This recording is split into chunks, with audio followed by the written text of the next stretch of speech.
نجم الكرة الكويتية. حبيبي نرحب بك أجمل ترحيب بشبكة الكرة العراقية. نبدأ وياك من بطولة كأس العرب، ومنو أفضل منتخب عجبك خلال هذه البطولة؟ أول شيء يعطيكم العافية، وأنا سعيد إني أتشرف إني أكون معاكم.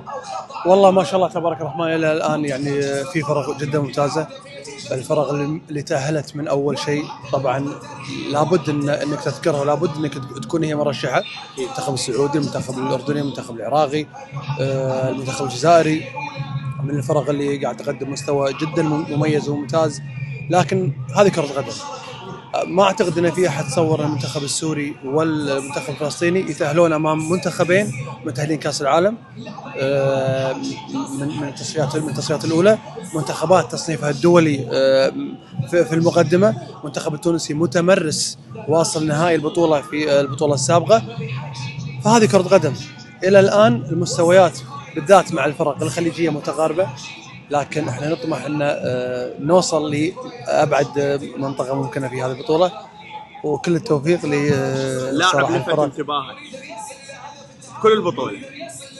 والله انا للامانه انا معجب بالمنتخب الفلسطيني، منتخب بدني ممتاز.